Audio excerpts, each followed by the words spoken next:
Hi, this is Abby and welcome to my line work tutorial. I'm just going to be going through an old image that I have here that I did in pencil and redoing the line work to have dynamic lines. So basically starting out here, it looks like I'm doing all my lines thicker, but what the real goal is to kind of get a taper on the edges of your lines. I like to taper them more toward where they connect. So where things are like, for instance, the head is closest to the ear, I like to be a thicker line and then go thinner up. So I'm just going to go through the bangs here and outline those, and what I'll do is on the insides I'll taper the lines off as they get closer to the middle of the actual bang itself, and this kind of shows that the lines are fading as they go in where the hair kind of connects together. And I'm gonna go and fix this side of the face and this little hair doodad right here. So I'm basically gonna go through this entire image little by little and sort of add thickness to my lines where I feel like the thickness is warranted. A couple of tricks: tapering like I did with the bangs, and tapering the head. Thicker lines should be closer to the camera, thinner lines should be further away from the camera. In my case, I also draw thicker lines where they're connecting to a large clump of something, like for instance hair. And I do a lot of that in this video.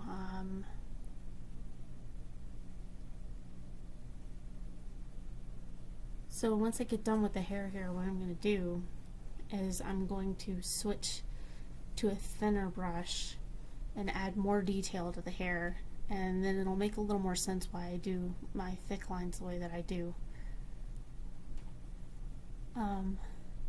That'll be coming up here in just a minute. This is a pre-recorded video because it took me about an hour to do the entirety of this image. But I'll try to go over stuff as I get to it. I did a little bit of work on the eyes here because they look terrible. Again, this was a pencil drawing, so a lot of the line work was very shoddy and crappy. I may actually end up repainting this at some point too. So I'm just going to fix a little bit on the shoulders real quick, and then I'm going to switch to a thinner brush.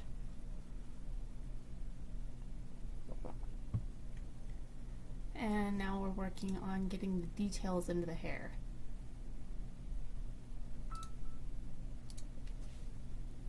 So for the hair details, what I did is I just go to where the ends of the hair is, the tops and the bottoms, and add a lot of short line details there and leave some space that kind of gives it the idea of a hair shine.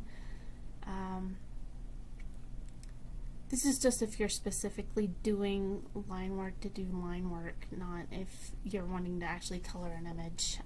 You wouldn't want to have that much detail in your line work. So I'm going to go through here now and start working on the arms. And you'll notice with the arms what I did is I have sort of the thicker line where it's connecting at the tops and bottoms, and then thinner line as it goes through the middle.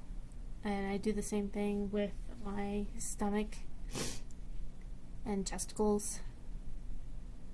I have a nice little necklace there that has a brooch on it that I never put lines for, so I just went ahead and added some lines for that, and I'm going to clean up some of the ones that I have on the stomach. So I take a little detour here for a minute and I flip to trying to clean up these little twisty things. I don't know exactly what you would call them, but I only did a little bit of work on that, so this is showing where I go thicker as things connect to each other. And then I'm going to go back to working on the arms. And again, this process is a lot of feeling it out. Do what looks right. If it doesn't look right, don't do it. But your line weight is really going to determine a lot of how your image turns out. It could end up looking like a very flat image, and I'll show you the original here again at the end so that you can kind of compare the difference between something with dynamic lines versus something with just straight thin lines. And you can already kind of see, like zooming out, like the difference that it makes in your image. And I do a lot of zooming in and zooming out here to check to see how things look relatively. That's something that I strongly suggest. Did a little bit of cleanup work on my hand there. I'm not going to be fixing any issues in this image, so there are some problems with it, like the feet, for example. I'm just going to leave those as is and go ahead and do the lines on it. And I did forget to do the little swirly lines coming off the pants, so we just will pretend like those don't exist. You can also do line tapering with the pen tool if you don't have a brush with dynamic pressure. I always pick a slightly larger brush with dynamic pressure. In this case, I'm using a 7 pixel brush and a 22 pixel eraser brush. And you want to use a brush that has a hard edge on it. You don't want to have fuzzy lines. So as I'm getting toward the end here, just wanted to point out a couple of small things.